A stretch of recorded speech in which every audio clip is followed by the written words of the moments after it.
Robert Louis Stevenson was born on 13 November 1850 in Edinburgh into a family of lighthouse engineers. His father wanted him to become an engineer, and in 1867 Stevenson began to study at Edinburgh University. He understood that this was not his future, but to satisfy his father he took a degree in law and qualified as a lawyer when he was 25.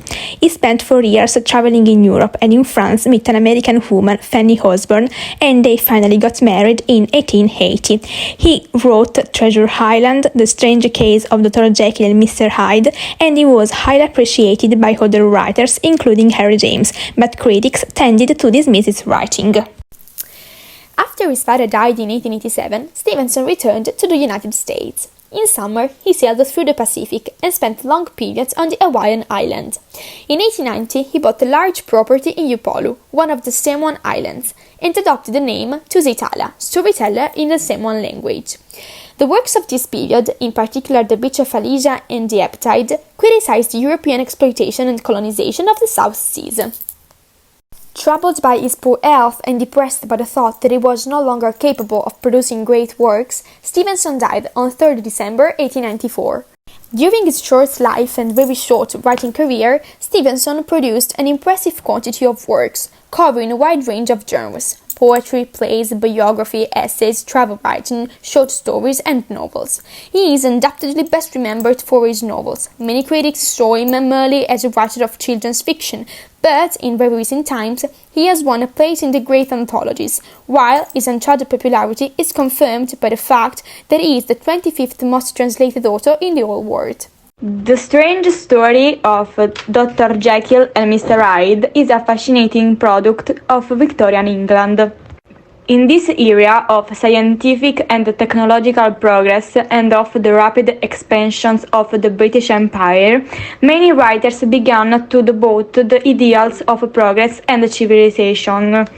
A sense of pessimism and anxiety developed in a society that was full of contrast, as Dickens so clearly showed us. The creation of wealth, the spread of civilizations that came with imperial expansions, was accompanied by desperate poverty, criminality, and double moral standards.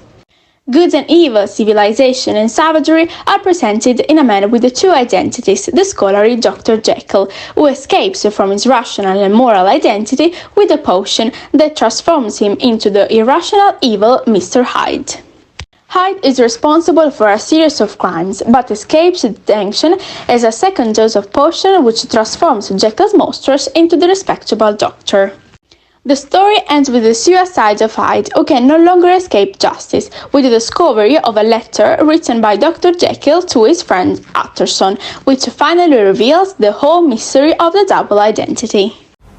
Dr. Jekyll appears to be the embodiment of the respectable Victorian gentleman, reserved, formal, and new for his charitable works. He is an handsome and agreeable man. Hyde is the embodiment of the civilizated part of humanity that hides beneath the formal bonds and civilization. He is small and pale and extremely ugly. Hyde is Jekyll's secret alter ego.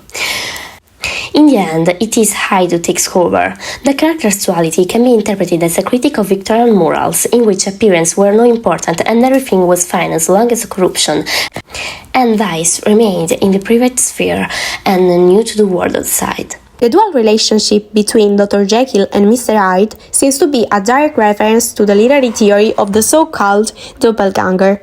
This German term, literary meaning look-alike, refers to the protagonist's alter ego, who can be good or more frequently evil and negative. In Stevenson's novel, which many critics consider the best example of the doppelganger novel, Mr. Hyde can be actually considered Dr. Jekyll's evil double. The two are perceived as two discrete entities, but belong to the same individual and embody two opposite sides of it.